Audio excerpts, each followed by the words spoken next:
వింతగా చూస్తున్నాం. మనిషి జీవితంలో సంతోషకరమైన దినాన్ని చూస్తూ ఉంటే వివాహాన్ని మనం చూస్తూ ఉన్నాం. దీన్ని కూడా ఇది ఒక ప్రాంతానికో, ఇది ఒక తెగకో, ఇది ఒక వర్గానికో చెందింది కాదు. ఈ మాటలు మీకు ఎందుకు చెప్తున్నానంటే, మనందరం రేపటి రోజు 15th ఆగస్టు అంటే ఆగస్టు స్వాతంత్ర దినోత్సవాన్ని జరుపుకుంటున్నాం. కేవలం భారతదేశంలో మాత్రమే జరుపుకుంటున్నాం తప్ప వేరే దేశాల్లో జరుపుకునే ఆస్కారం లేదు. అలాగే కొన్ని రకాల పండుగలు వచ్చేసరికి ఆ మతస్థులే జరుపుకుంటున్నారు తప్ప వేరే మతస్థులు జరుపుకోవడం లేదు. ఇలా మనం చూస్తూ ఉంటే ప్రతి విషయంలో వారి ప్రాంతాన్ని బట్టి, వారికి ఉన్నటువంటి పరిస్థితులను బట్టి జరుపుకుంటున్నారు. కానీ బైబిల్లో మనం చూస్తున్నట్టుగా, దేవుని యొక్క వాక్యం సెలవిచ్చినట్టుగా వివాహం అనేది మనిషి జీవితంలో అతి ప్రాముఖ్యమైన ఘట్టంగా మనం చూస్తూ ఉన్నాం. రైట్?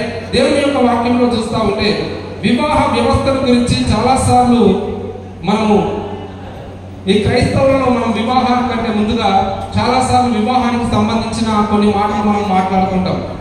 కారణం ఏంటంటే, బైబిల్ సెలవిస్తా ఉంది, ఎవరైనా ఒకటి ఇల్లు కట్టాలనుకుంటే వాడు ముందు ఆలోచన చేసుకొని చాలా రోజులు విచారణ చేసి తన మనసులో తాను అనుకొని లేదా ఒక నిర్ణయానికి వచ్చి తన భార్యతో పంచుకొని, తన దగ్గర వాళ్ళతో పంచుకొని, తన దగ్గర సోర్సెస్ అంటే డబ్బు కానీ ఇంకేదైనా వసతులు ఉన్నవా లేదా అనుకొని వాటన్నిటిని ఆయన చూసుకొని ఇల్లు కట్టడానికి ముందుకు రావాలని బైబిల్ సెలవిస్తా ఉంది. బయట కూడా మనం చూస్తూ ఉన్నాం. మరి బైబిల్ సెలవిచ్చినట్టుగా ఈ లోకంలో అన్ని వ్యవస్థల కంటే అత్యున్నతమైన శ్రేష్టమైన వ్యవస్థను దేవాది దేవుడు వివాహ వ్యవస్థగా ఏర్పాటు చేసినట్టు దేవుని యొక్క వాక్యంలో చూస్తున్నాం. అందుకే మనందరికీ తెలిసిన మాట హెబ్రీ 13:4 చూస్తే వివాహము అన్ని విషయాల్లో ఘనమైనది గనక ఆ ఘనమైన వివాహాన్ని ఘనంగా ఎంచాలని దేవుని యొక్క వాక్యంలో చూస్తాము. దయచేసి జాగ్రత్తగా వచ్చిన వాళ్ళు వచ్చినట్టుగా మీకు వేయబడిన కుర్చీలలో కూర్చోండి. దయచేసి మీకు వేయబడిన కుర్చీలలో కూర్చోండి. ఎందుకంటే ప్రతిదీ క్రమంగా మర్యాదగా జరగాలని దేవుని యొక్క వాక్యం సెలవిస్తా ఉంది. ఈ వివాహము వధువులకు ఆశీర్వాదకరంగా మార్చబడాలంటే మనం కొద్ది నిమిషాలు దేవుని సముఖంలో మనము సైలెన్స్ గా ఉండి దేవుని యొక్క మాటలు మనం వినవలసిందిగా కోరుతున్నాను. కారణం ఏంటంటే, దేవుని యొక్క వాక్యంలో చూస్తున్నట్టుగా వివాహ వ్యవస్థను ఏర్పాటు చేసింది దేవుడు. వివాహ వ్యవస్థను ఏర్పాటు చేసింది దేవుడు. ఆ వ్యవస్థలో వివాహం చేసుకోవాలంటే మనుషులు అవసరమై ఉన్నది. జాగ్రత్తగా అర్థం చేస్తున్నాం. ఈ లోకంలో చాలా రకాల పక్షులు, జంతువులు, చాలా రకాల జీవరాశులు ఉన్నప్పటికీ కూడా మనిషిలాగా వేటికి కూడా ఇలాంటి వివాహ వ్యవస్థ ఎక్కడా కనపడదు. మరి ఇప్పుడు మన మధ్యలో ఉన్నటువంటి అఖిల్ కావచ్చు, వైష్ణవిని కావచ్చు, మన సముఖంలో వివాహం జరుగుతుందంటే కారణం దేవుని యొక్క వాక్యంలో చూస్తున్నట్టుగా వ్యవస్థ ఏర్పడాలంటే, వివాహం జరగాలంటే అక్కడ ఇద్దరి యొక్క అవసరత ఉంది. కాబట్టి దేవుడు వివాహ వ్యవస్థను ఏర్పాటు చేయడానికంటే ముందుగా ఆయన తన మనసులో అనుకున్నాడంట. ఏమనుకున్నాడంటే, నేను ఒక నరుణ్ణి ఈ లోకంలో చేయాలని అనుకున్నాను. నరుణ్ణి లోకంలో చేయాలని అనుకొని మనకు వాక్యంలో చూస్తున్నట్టుగా దేవుని యొక్క వాక్యంలో చూస్తే ఆదికాండం 2:24 చూస్తూ ఉంటే, దేవుని యొక్క వాక్యంలో 2వ అధ్యాయం ఆదికాండము 1వ అధ్యాయంలో దేవుని యొక్క వాక్యంలో చూస్తే దేవుడు తన రూపంలో ఒక వ్యక్తిని చేయాలనుకున్నాడు. దేవుడు తన స్వరూపంలో మనిషిని చేసినట్టు దేవుని యొక్క వాక్యంలో చూస్తా ఉన్నాం. ఆయన పేరు ఆదాముగా బైబిల్ సెలవిస్తా ఉంది. జాగ్రత్తగా అర్థం చేసుకుంటే దేవుని యొక్క వాక్యం సెలవిచ్చినట్టుగా దేవుడు ఆదామును చేసినాడని బైబిల్ గ్రంథం సెలవిస్తా ఉంది. మనిషి కోతి నుండి వచ్చినాడని, కొన్నెగ నుండి వచ్చినాడని, మంకి నుండి వచ్చినాడని, డక్కి నుండి వచ్చినాడని డార్విన్ లాంటి అనేక రకాల సిద్ధాంతాలు బయట బోధిస్తా ఉన్నవి. దానికి ఒక సేవకుడు అన్నాడు, ఒకవేళ మనిషి కోతి నుండి వస్తే మన తాత ముత్తాతలు ఎవరైతారు? వాళ్ళందరూ కోతులు అవుతారు. అక్కడ అర్థం చేసుకోండి. దేవుని యొక్క వాక్యం ఏమని సెలవిస్తా ఉంది? బైబిల్ స్పష్టంగా సెలవిస్తుంది. దేవుడు సమస్తమును కలగజేసిన తర్వాత తన స్వరూపంలో ఒక వ్యక్తిని చేయాలనుకొని ఆయన నేల మట్టిని తీసుకొని నరుని చేసి, నరుని నాసికారంధ్రంలో జీవవాయువుని ఊదగా ఆ నరుడు జీవాత్మాయము ఆయన ఆదాముగా పేరు పెట్టబడ్డది. రైట్? ఆదాముగా పేరు పెట్టబడ్డ తర్వాత ఇంతకుముందు అనుకున్నట్టుగా వివాహం జరగాలంటే ఒకరుంటే సరిపోదు, ఇంకొకరు కూడా అవసరమైంది. ఇద్దరి మధ్యలో కవెనెంట్, ఇద్దరి మధ్యలో ఆ నిబంధన అనేది దానికి ఇంకొకరు అవసరం కనుక దేవుని యొక్క వాక్యంలో చూస్తా ఉన్నాం. ఆదామును చేసిన తర్వాత దేవుడు ఆదాము పక్కటెంకలో నుండి హవ్వను తయారు చేసినట్టు దేవుని యొక్క వాక్యంలో మనకు స్పష్టంగా కనబడతా ఉంది. ఇది వివాహం యొక్క వ్యవస్థ. మొట్టమొదటి వివాహం ఎవరికి జరిగింది? మొట్టమొదటి వివాహ వ్యవస్థలో ఎవరెవరు ఉన్నారంటే, దేవాతి దేవుడు ఆరంభంలో ఆయన చేసిన సృష్టి ఆరంభంలో మొట్టమొదటి వ్యవస్థను భార్య భర్తలుగా సృష్టించినట్లు దేవుని యొక్క వాక్యంలో చూస్తున్నాం. అయితే దేవాది దేవుడు మనిషిని చేయడానికంటే ముందుగా సమస్త జీవరాశిని, వెలుగును, సమస్త సూర్యచంద్ర నక్షత్రాలను అన్నింటినీ చేసినాడట. దేవుని యొక్క వాక్యంలో మీరు చదివితే మొదటి అధ్యాయం, రెండవ అధ్యాయంలో మనం చదివితే కనబడతా ఉంటది. దేవుడు వెలుగును చేసినాడు, వెలుగును చీకటిని వేరుపరిచినాడు. దేవుడు అది మంచిదని అనుకున్నాడంట. దేవుడు జీవరాశిని చేసినాడు, అది మంచిది అనుకున్నాడంట. దేవుడు సూర్యచంద్ర నక్షత్రాలను చేసినాడు, అది మంచిది అనుకున్నాడంట. అన్ని చేసిన దేవుడు అన్ని మంచిది అనుకున్నాడు. కానీ ఆదామును చేసిన తర్వాత ఆదాము ఒంటరిగా ఉంటుట ఏమనుకున్నాడంట? మంచిది కాదు. బాగా అర్థం చేసుకుందాం. అన్ని చేసిన దేవుడు దేవుని యొక్క వాక్యంలో నరుని చేసిన తర్వాత నరుడు ఒంటరిగా ఉంటుట మంచిది కాదు అని అనుకున్నాడు. వాస్తవంగా నరునికి ఆదాముకు అవ్వను ఎందుకు తయారు చేసినాడంటే, మొట్టమొదటి కోణంలో చూస్తే ఆ అవ్వను సహాయకురాలుగా ఉండడానికి దేవుడు తయారు చేసినాడు. అలాగే ఎందుకు తయారు చేసినాడంట? ఇంతకుముందు మనం చూసినట్లుగా ఎందుకు తయారు చేసినాడంట? అన్ని తయారు చేసిన తర్వాత మనకు చూస్తా ఉన్నాం, ఆదాము ఒంటరిగా ఉంట మంచిది కాదు అని అనుకుంటున్నాడంటే దేవుని యొక్క సృష్టిలో మొట్టమొదటిసారిగా దేవుని కనిపించింది. ఇంకా నేనేదో అప్డేట్ చేయవలసి ఉంది అనుకున్నాడంట. నరుడు ఒంటరిగా ఉండటం మంచిది కాదు అని నిర్ణయించుకొని ఏం చేసినాడంట? హవ్వను చేసినట్టు చూస్తా ఉన్నాం. అంటే ఆదాముకు హవ్వ చేయబడడానికి కారణం మొట్టమొదటిగా ఆదికాండం మనకు ఆదికాండంలో కనబడుతున్నట్టుగా సహాయకురాలుగా 2వ అధ్యాయం 20వ వచనంలో చూస్తే ఒక హెల్పర్ గా ఉండడానికి, సహాయకురాలుగా, సహకారిగా ఉండడానికి చేసినట్టు చూస్తా ఉన్నాము. రెండవదిగా చూస్తే ఆ హవ్వ ఆదాము జీవితంలోనికి రావడం ద్వారా తన యొక్క సృష్టి సంపూర్తి చేయబడడానికి, లేదా మనిషి యొక్క ఆ కారణజన్మ సంపూర్తి చేయబడడానికి అన్నట్లు 2వ అధ్యాయము 18వ వచనంలో చూస్తా ఉన్నాం. ఇంతకుముందు అనుకున్నట్టుగా అన్ని చేసిన దేవుడు అన్ని మంచిది మంచిది మంచిది అని, మనిషిని చేసిన తర్వాత నరుడు ఒంటరిగా ఉంటా మంచిది కాదన్న దేవుడు నరునికి హవ్వను చేసిన తర్వాత, ఇప్పుడు చదవండి ఆదికాండం 1వ అధ్యాయం 31వ వచనంలో చూస్తే, ఆదికాండం 1వ అధ్యాయం 31వ వచనంలో చూస్తే చూద్దాం. దయచేసి అందరూ మాట్లాడద్దు. మీరు ఎక్కువసేపు మాట్లాడితే నేను ఎక్కువసేపు ప్రసంగం చేస్తా, నాకు కూడా మంచిగా అనిపిస్తుంది. మీరు తొందరగా కొంచెం సైలెన్స్ గా ఉంటే తొందరగా ఊహించుకుందాం. ఆదికాండం 1వ అధ్యాయం 31వ వచనం చూద్దాం.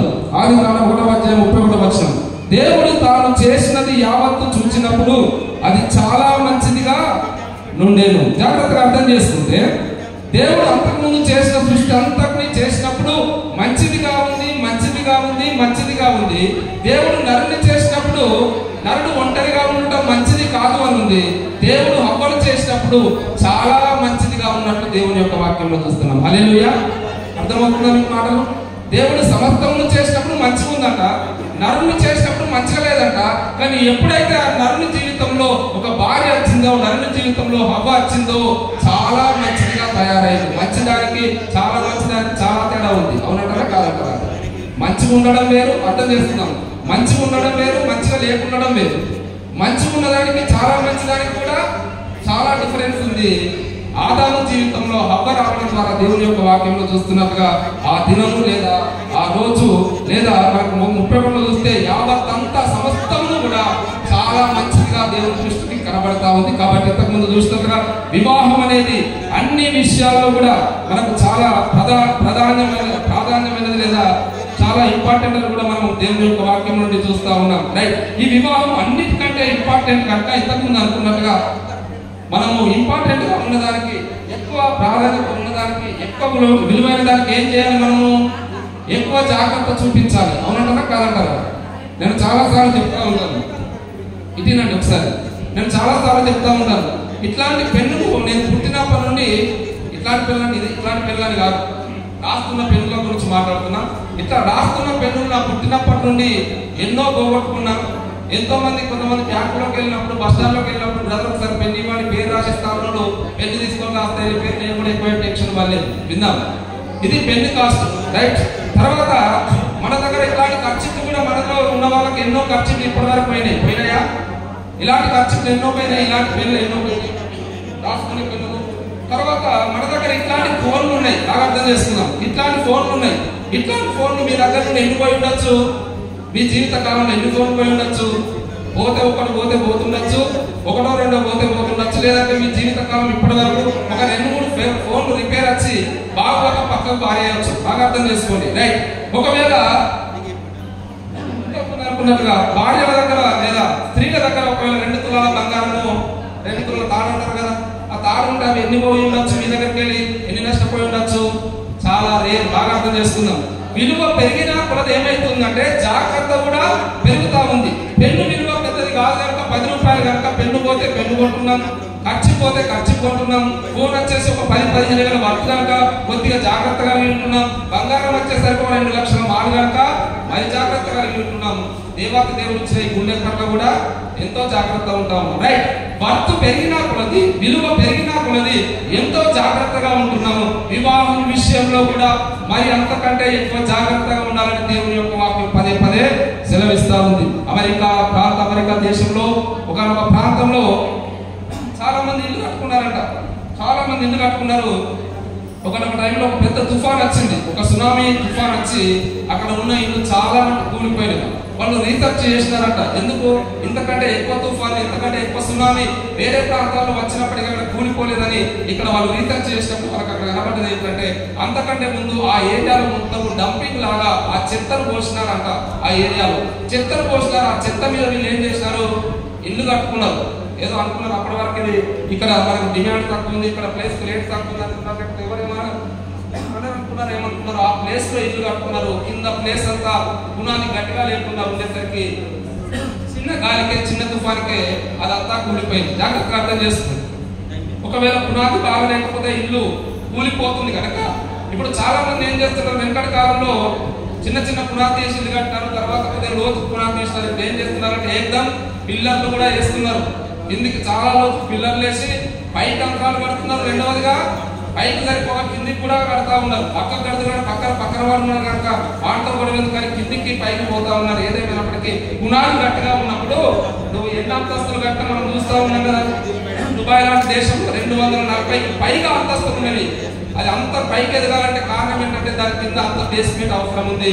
దేవుని యొక్క వాక్యంలో వివాహ వ్యవస్థ కరెక్ట్ గా ఉండాలంటే వాక్యంలో చూస్తున్నట్టుగా మన ఆత్మీయ జీవితానికి వాక్యం అనే పునాది గట్టిగా ఉండాలని దేవుని యొక్క వాక్యంలో మనం చూస్తా ఉన్నాం. అందుకే యేసు ప్రభువు అన్నాడు కదా, తన వాక్కు మనలో ఉంటే దేవుని యొక్క వాక్యంలో చూస్తున్నట్టుగా ఆయన వాక్కును మన మధ్యలో, ఆయన వాక్కును ఇరు పక్షాల దాంపత్యం లేదా భార్యాభర్తల మధ్య యేసుక్రీస్తు ప్రభు ఉన్నప్పుడు, యేసుక్రీస్తు ప్రభు వాక్యం ఉన్నప్పుడు మాత్రమే జీవితాలు కట్టబడతా ఉంటాయి. ఎందుకు మనము క్రైస్తవ సందర్భంగా వివాహం జరుగుతా ఉన్నప్పుడు ఎందుకు వాక్యాన్ని మనం ఇస్తాం, వాక్యానికి ప్రాధాన్యత ఇస్తామంటే డీజే కంటే మరి దేనికంటే వాక్యాన్ని ఎక్కువ ప్రిఫరెన్స్ ఇస్తున్నామంటే ఈ వాక్యమే అనేక జీవితాలు గడుపుతుంది. హల్లెలూయా.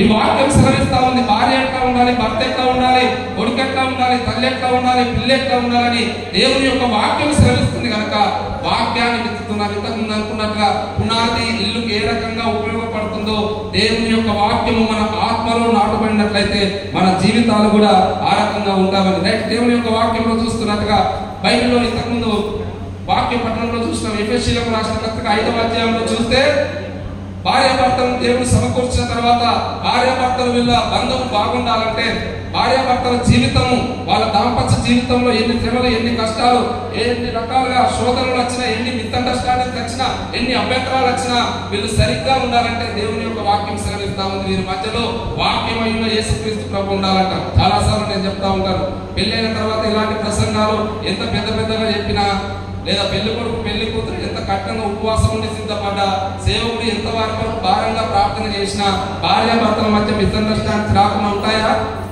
ఉంటాయంటారా? అభ్యంతరాలు రాకుండా, గొడవలు రాకుండా ఉంటాయంటారా? ఎప్పుడు ఉన్నాయి.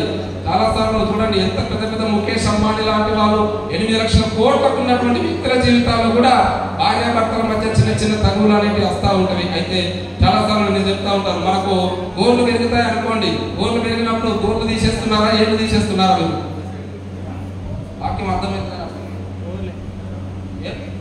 ఏళ్ళ తీసేస్తారా? గోర్లు పెరిగితే ఏం చేస్తున్నారు?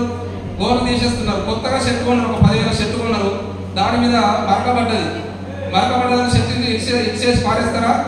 ఏం చేస్తారు? మరక పోవడానికి ప్రయత్నిస్తారు. దేవుని యొక్క వాక్యం సెలవిస్తా ఉంది, భార్యాభర్తలుగా మనం సమకూర్చబడిన తర్వాత అనేక రకాల ఆటంకాలు వస్తూ ఉండవచ్చు, అనేక రకాల అభ్యంతరాలు వస్తూ ఉండవచ్చు. కానీ అభ్యంతరాలను బట్టి, ఆటంకాలను బట్టి, ఏదో ఒక దాన్ని బట్టి మనం బైబిల్ శ్రమించినట్టుగా దేవుడు జతపరిచిన దాన్ని మనిషి వేరుపరచకూడదు. ఇంతకుముందు అనుకున్నట్టుగా షర్ట్ వాల్యూ ఉంది కనుక, వర్తుంది కనుక మరకనే మాత్రం పోగొట్టుకోవాలనుకుంటున్నాం తప్ప షర్ట్ను పోగొట్టుకోవాలనుకోవట్లేదు. మరి అంతకంటే బలమైన బంధం దేవుడు ఏర్పరిచిన వివాహ బంధం కనుక దేవుని యొక్క వాక్యంలో చూస్తున్నట్టుగా ఎలాంటి ఆటంకాలు వచ్చినా, ఇంతకుముందు చెప్పేసి 5లో చూస్తున్నట్టుగా ఒకటే మాట ఉంది, భార్య భర్తను, భర్త భార్యను ప్రేమించాలంటే భార్య భర్తకు లోబడాలంట. ఇది అసలు సిస్టర్ నియమం. ఎందుకు చాలా సార్లు దాంపత్యంలో భార్య భర్తలుగా చాలా సార్లు మిస్అండర్స్టాండింగ్స్, చాలా సార్లు గొడవలు వస్తున్నాం అంటే ఇదే జరగదు. మనకు భర్తకు భార్యను ప్రేమించడం రాదు, భార్యకు భర్తకు లోబడడం రాదు.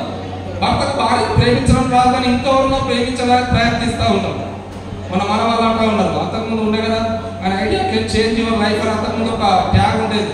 ఇప్పుడు ఎట్లా అయిందంటే జనరేషన్ అంతా మారిన కొద్ది ఏమైందంటే ఆయన idea can change your wife అన్నట్టు అయిపోయింది.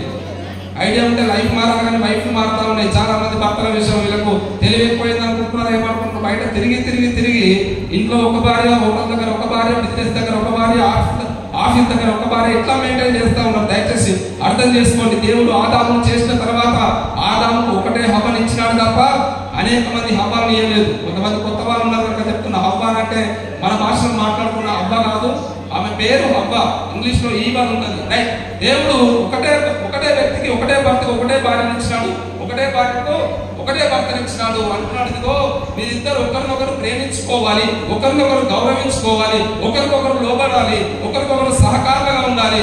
మీరు ఆదర్శకరమైన జీవితం జీవించి నేను శ్రమించినట్టుగా ఆది కాండము 1వ అధ్యాయంలో దేవుని యొక్క వాక్యం శ్రమించినట్లు అంటున్నాడు, నేను మిమ్మల్ని ఐక్యపరుస్తుంది, నేను మిమ్మల్ని ఏర్పరచుకున్నది, నేను మిమ్మల్ని ఇదిగో ఈ రకంగా సమకూరుస్తుంది, మీరు ఫలించి అభివృద్ధి పొంది విస్తరించి భూమిని నిండుడని దేవుని యొక్క వాక్యంలో మనం చూస్తా ఉన్నాం. కానీ చాలా సార్లు భార్యాభర్తలుగా ఫలించకుండా, భార్యాభర్తలుగా మనం దీవించబడకుండా, మనమే తప్పుదారి తొక్కుతా ఉండి, మనమే ఆదర్శప్రాయమైన జీవితం జీవించకుండా దేవుని యొక్క వాక్యంలో ఉంటది. యోహాను శుభవార్తలో మనం చేసే క్రియల ద్వారా అది మన పిల్లల మీద ఎఫెక్ట్ పడుతుందంట.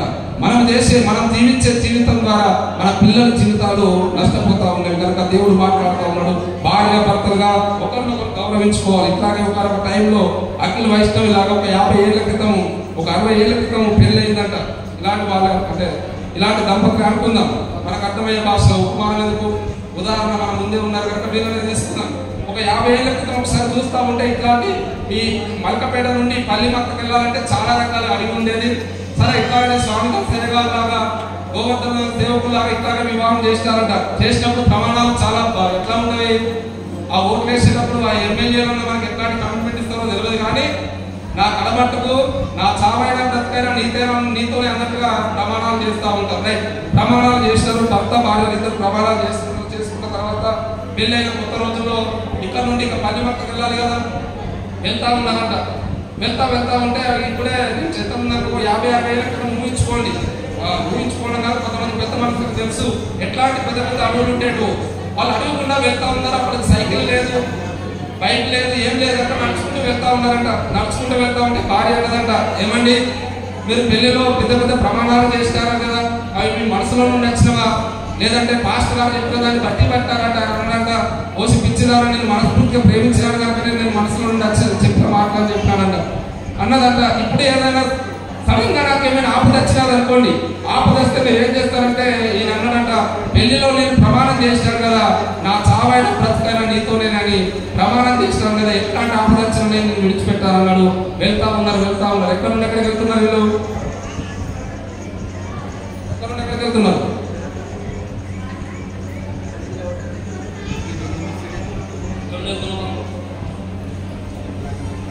మలకపేట నుండి పల్లిమక్కకి వెళ్తా ఉన్నారు. కాలినడక కదా, కాలినడకకుండా వెళ్తా ఉన్నారు. నాగారం డాక్టర్ అడగకుండా వెళ్తా ఉన్నారు. అప్పుడు కాలినడక 50-60 ఏళ్ళ క్రితం కాలినడకనే ఉంది. నడుచుకుంటా వెళ్తా ఉంటే ఏదో ఒక సౌండ్ నిలబడ్డదంట మనకి. ఆల్రెడీ భయపడే పుప్పట్లో చాలా సార్లు ఇప్పటికి కూడా ఇక్కడ అడుగులు, పులులు కానీ ఎలుగుబంట్లు కానీ ఉన్నాయని చెప్తా ఉన్నారు. సో ఏదో సౌండ్ నిలబడ్డదంట. అప్పటిదాకా ముందు నడిచిన వ్యక్తి అన్నాడంట, ఏమైనా ఇద్దరం కలిసి నడుద్దామని, సేఫ్ గా ఉంటుంది అనుకొని ఇద్దరు చేయబట్టుకుని నడుస్తా ఉన్నాడంట. నడుస్తా ఉంటే మరేదో ఏదో సింహము ఏదో పుల్లు కాటించిన సౌండ్ నిలబడ్డది. మనకి అనుకుంటున్నాడంటే ఏదేమైనా సరే నేను సేఫ్ జోన్ లో ఉండాలనుకున్నాడట. ఎందుకైనా నేను ముందుకు వెనుక నుండి వస్తే నేను చూసుకుంటానని వెనుకడుగు లేస్తా ఉన్నాడు. భార్య నమ్ముతా ఉంది, పాపం భార్య నమ్మి ముందుకు నడుస్తా ఉంది. ఈయన వెనుక నుండి నడుచుకుంటూ వస్తా ఉన్నాడు. ఇంకా కొద్ది దూరంలో ఒక 200-300 మీటర్ల దూరంలో అక్కడ ఒక ఎలుగుబంటి ఉందట. ఎలుగుబంటి ఎదురుగా వస్తుంది. ఎలుగుబంటి ఎదురుగా వస్తా ఉంటే ఏమంటే ఎలుగుబంటి వస్తా ఉందని అంటే వెంటనే మనోడు ఏం చేశాడంటే అక్కడ ఉన్నటువంటి ఒక చెట్టు ఎక్కినాడంట. చెట్టు ఎక్కినాడు, చెట్టు మీద నుండి మాట్లాడుతున్నాడు. ఏం అడుగుతున్నది, ఏమంటే చావైనా బ్రతకైనా నాతోనే అన్నారు కదా, కనీసం అక్కడ ఎలుగుబంటి వస్తా ఉంది, మీరు నాకు తోడుగా ఉండి మనం ఏదైనా కట్టె సహాయంతో లేదా కనీసం మీరు ఉంటే కొద్దిగా నాకు ధైర్యంగా ఉంటుందంటే ఆయన అనుకున్నట్ట. ఓ సిక్కించదా నాది మీదకి వచ్చిందంటే నీతో పాటు నన్ను కూడా తీసేస్తుంది, వేసేస్తుంది కనుక ఇదిగో నేనైతే చెట్టు ఎక్కిన నీది కానీ నీకు దేవుడు నిన్ను కాపాడుతున్నాను చెట్టు మీద ఉండి చెట్టు మీద ఉండి మాట్లాడుతూ ఉన్నాడు.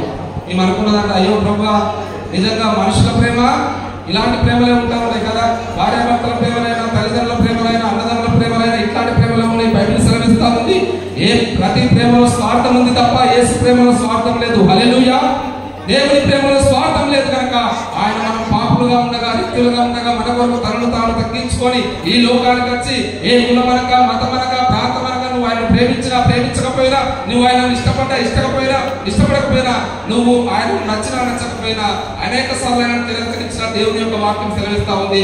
ఇంకా మనం పాపమై ఉండగా, ఇంకా మనము దేవుని ధిక్కరించి ఉంటుండగా యేసుక్రీస్తు ప్రభు ఈ లోకానికి నరవతారిగా వచ్చి మన కొరకు శ్రమలు పడి మన కొరకు ప్రాణాన్ని విడిచి ఆయన పరలోకానికి ఆహ్వానమైనట్టు దేవుని యొక్క వాక్యాన్ని చూస్తూ ఉన్నాం. అయితే అనుకున్నదంట అలాంటి ప్రసంగాలు అంతకంటే ముందు మందిరానికి విన్నది కనుక నీ ప్రేమని శాశ్వతం నాకు మార్గం దేవుమని ప్రార్థన చేసినప్పుడు దేవుడు అనుకో మంచి అద్భుతమైన ఆలోచించినాడు. ఆమె ఏం చేసిందంటే అక్కడే ఉండి ఆ శ్వాస పడిపోయి అక్కడే పడుకొని ఆ శ్వాస కొద్దిగా ఉబ్బబట్టుకున్నదంట. ఆ ఎలుగుబంటి వచ్చింది, దగ్గరకు వచ్చి అటు వాసన చూసింది, అనుకున్నదంట ఈమెతో పనిలేదని వెళ్ళిపోతే మనోడు చెట్టు మీద నుండి చూస్తా ఉన్నాడు. ఈ ఎలుగుబంటి వచ్చి ఈమెను బతికాడుతా ఉన్నప్పుడు ఆమె చెవి దగ్గరకు వచ్చి, ఆమె నోటి దగ్గరకు వచ్చి బతికాడుతా ఉంటే మనోడు అనుకుంటా ఉన్నాడు ఈ ఎలుగుబంటి ఏదో మాట్లాడుతున్నట్టుందని అనుకొని ఆ ఎలుగుబంటి పోయిన తర్వాత వరగంట కిందికి దిగి వచ్చానంట. ఏమే ఇదివరకు ఎలుగుబంటి నీతో ఏదో మాట్లాడినట్టుంది, ఏం మాట్లాడిందంటే ఆమె అంటుందంట, ఇలాంటి నమ్మక ద్రోహం చేసే భర్తను అసలు నమ్మకం చెప్పిపోయిందని అన్నదంట. రైట్, విందాం దయచేసి దేవుని యొక్క వాక్యంలో.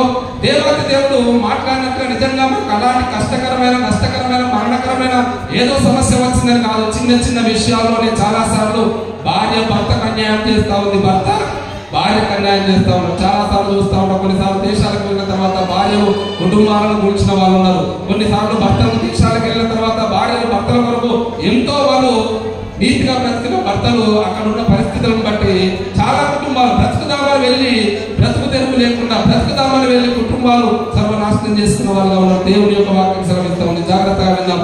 దేవుడు నిన్ను ఆయన ఉద్దేశించుకున్న ప్రకారంగా ఈ లోకంలో సృష్టించి ఆయన ఉద్దేశించిన ప్రకారంగా ఎంతో మంది ఆడపిల్లలు ఉన్నారు, ఎంతో మంది బాయ్స్ ఉంటారు ఉండగా, ఇన్ని కోట్ల జనాభా ఉంటారు ఉండగా, పర్టిక్యులర్ గా ఒక వ్యక్తితో దేవుడు నీకు సంబంధాన్ని ఏర్పరిచినాడంటే దేవుడి యొక్క వాక్యం మన జీవితంలో ఎలాంటి కష్టాలు, ఎలాంటి బలహీనతలు వచ్చిన వాక్యం సెలవిచ్చినట్టుగా అన్నింటినీ మనం అధిగమించి అన్నింటినీ ఎదిరించి దేవుని కొరకు ఫలించే అనుభవంలోకి వెళ్ళాలని దేవుడి యొక్క వాక్యంలో చూస్తున్నాం. అయితే ఇంతకుముందు మనం మాట్లాడుకున్నట్టుగా మన మధ్యలో ఉన్న ఇదిగో వరుడు వధువు అయితే వైష్ణవి మధ్యలో ఇంతకుముందు మాట్లాడుకున్నట్టుగా వారిద్దరి మధ్యలో కూడా యేసుక్రీస్తు ప్రభు వారి జీవితాల్లో రావడానికి లేదా యేసుక్రీస్తు ప్రభువే వారి జీవితాల్లో అధ్యక్షత వహించి తన చిత్తానుసారంగా నడవడానికి కూడా వాళ్ళు తీర్మానించుకుంటే చాలా మంచిది. ఎందుకంటే బైబిల్లో మనకు యోహాను శుభవార్తలో దేవుని యొక్క వాక్యంలో కనబడతా ఉంటుంది. 2వ అధ్యాయంలో చూస్తే యేసుక్రీస్తు ప్రభు ఆ కానా అనే ఊరిలో వివాహానికి పిలువబడినాడంట. కానా అనే ఊరిలో వివాహానికి పిలువబడ్డప్పుడు ఆ కానా అనే ఊరిలో వివాహం జరుగుతూ ఉన్నప్పుడు ఇట్లాగా వాళ్ళు భోజనాలు పెడతా ఉన్నప్పుడు ద్రాక్షరసం అయిపోయింది. ద్రాక్షరసం అయిపోతే ఆ వార్త యేసు ప్రభు దగ్గరకు వచ్చింది. యేసు ప్రభు దానికి చొరవ తీసుకొని యేసు ప్రభు అప్పటిదాకా ద్రాక్షరసంతో వాళ్ళు త్రాగుతూ లేదా సంతోషిస్తూ ఉన్నారు. ద్రాక్షరసం అయిపోయిన తర్వాత ఆ పెళ్లి విందు చేసేటువంటి ఆ పెద్ద వ్యక్తి అనుకుంటున్నాడంట, అయ్యో ఇదివరకు ఎంతో మంది నేను ఎక్స్పెక్ట్ చేసిన దానికంటే ఊహించిన దానికంటే ఎక్కువ మంది జనాభా వచ్చినారు కనుక ఈ ద్రాక్షరసం మీద నేను సిద్ధపరిచిన భోజనాలు సరిపోతావో లేదో అనుకుని భయపడతా ఉన్నాడు. జాగ్రత్తగా విన్నాం. ఇప్పుడు ఇక్కడ కూడా అనుకోండి, ఒకవేళ అనుకున్న దానికంటే ఎక్కువ జనాభా వస్తే నేను ఇక్కడ ప్రసంగం వింటున్నా, వీళ్ళు ఎవరైతే బాధపడతారు కానీ దాన్ని భరించే పెద్దలకు దాని యొక్క పెయిన్ తెలుస్తా ఉంటుంది, బాధపడతా ఉన్నాడు. అయితే యేసు ప్రభు ఆ కానా ఊరిలో జరుగుతున్న పెళ్లికి ఇన్వైట్ చేయబడ్డాడు కనుక ఆ వార్త ఆయన దగ్గరకు వచ్చింది కనుక ఆయన దగ్గరకు సవాల్ వచ్చింది, ఆయన దగ్గరకు కష్టం వచ్చింది. యేసుక్రీస్తు ప్రభు కష్టాలు తీర్చేవాడు కనుక ఆ ద్రాక్షారసం అయిపోయినప్పుడు తన శిష్యులకు చెప్పినాడు, అక్కడ ఉన్న 6 బాణాల్లో నీళ్లను నింపండి, అంచుల మట్టుకు నింపండి అని చెప్పి ఆ నీళ్లను ద్రాక్షారసంగా మార్చినట్లు దేవుని యొక్క వాక్యంలో చూస్తా ఉన్నాం. జాగ్రత్తగా అర్థం చేసుకోండి.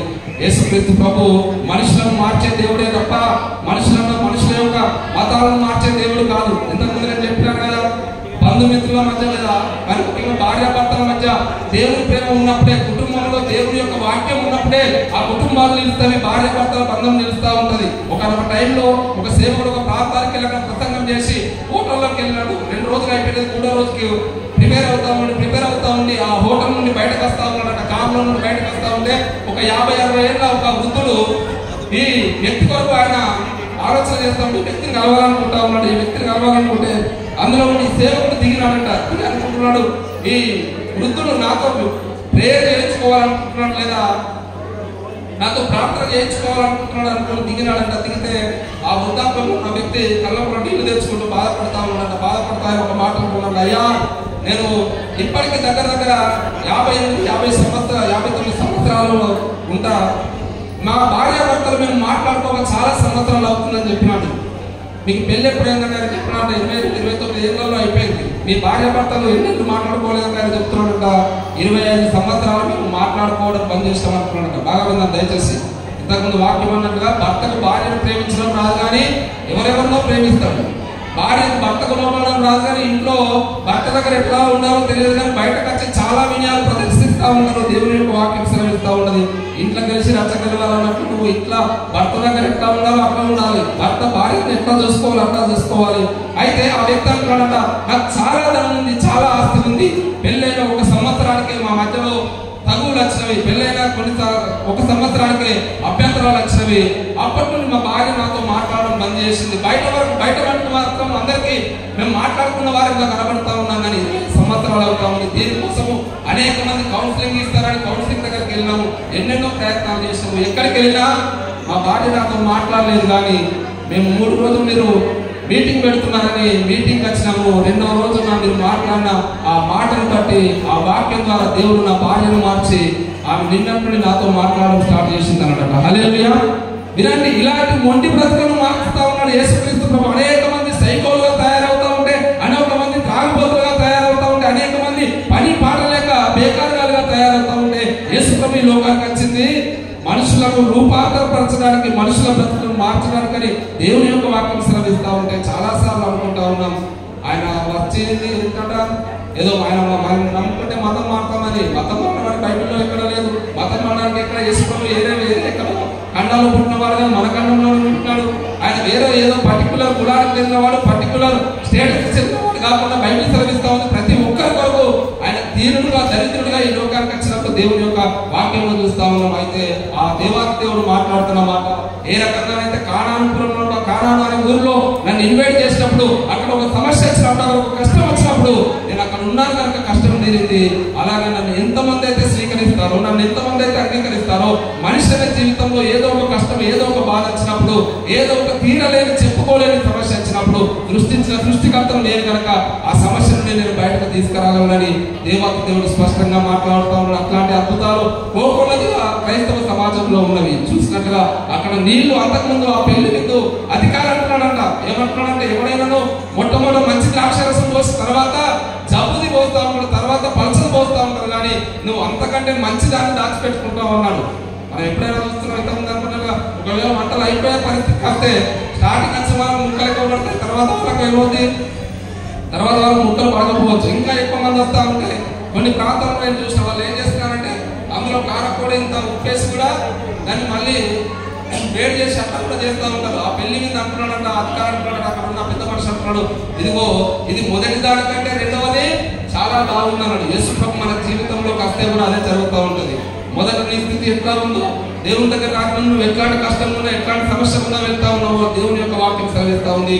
నువ్వు ఆయనలోకి వస్తే నీ జీవితాన్ని ట్రాన్స్ఫార్మ్, నీ జీవితాన్ని రూపాంతరం చెందడానికి ఆయన సమర్థుడు. అందుకే మత్తయి సువార్త 11:28 అంటున్నాడు, ప్రయాసపడి భారము మోసుకొనుచున్న సమస్త జనులారా నా యొద్దకు వస్తే నీకు విశ్రాంతి ఇస్తాను, ఆయనకు వస్తే మీకు సమాధానం ఇస్తాను, ఆయనకు వస్తే ఇదిగో మీకు నెమ్మదిని ఇస్తానని యేసుక్రీస్తు ప్రభు లోకానికి ఆయన ఇన్విటేషన్ ఇస్తా ఉన్నాడు. ఎంతమంది అయితే ఆ ఇన్విటేషన్ మనం స్వీకరించి ఆయన దగ్గరకు మన పూర్ణత్వంతో వస్తే ఎంతో మంది జీవితాలను ప్రభావితం చేసిన దేవుడు మన జీవితాలను ప్రభావితం చేస్తాడు.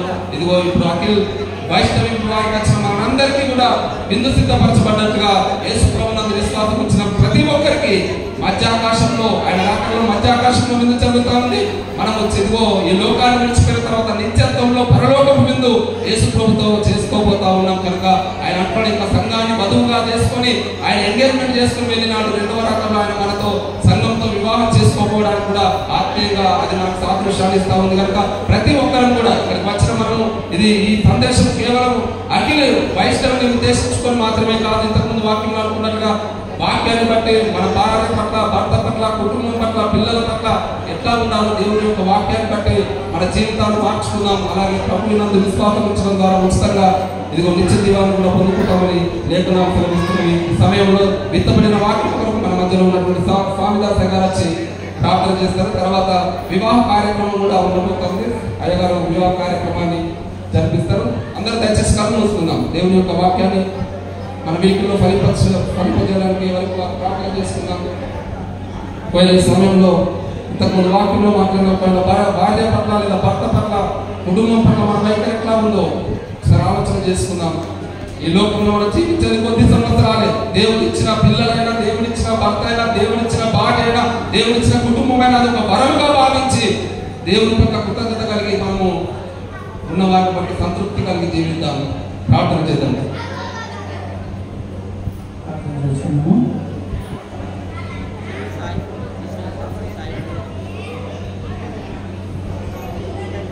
ప్రేమగల ప్రార్థన తండ్రి, నమ్మకమైన దేవా, మీ పరిశుద్ధమైన పాదాలు ఈ 2024 సంవత్సరానికి 8వ నెల 14వ తారీఖు నాయన అఖిల్ వైష్ణవుని బట్టి దేవా, వారి వివాహ సందర్భాన్ని పురస్కరించుకొని ఏర్పాటు చేయబడిన వివాహ కార్యక్రమం అంతటి బట్టి మమ్మల్ని ఆచరించుకుంటున్నాం. దైవజనులను పట్టుకొని పరిశుద్ధమైన మీ గ్రంథాన్ని అనుసరించి దీని వల్ల మీరు ఏర్పాటు చేసిన వివాహ వ్యవస్థను ప్రపంచంలో కోట్ల ప్రజలకు జరిగించుకుంటున్నందుకు స్తోత్రములు చెల్లించుకుంటున్నాం. ఈ సమయంలో తండ్రి ఇరు పక్షాల చుట్టాలు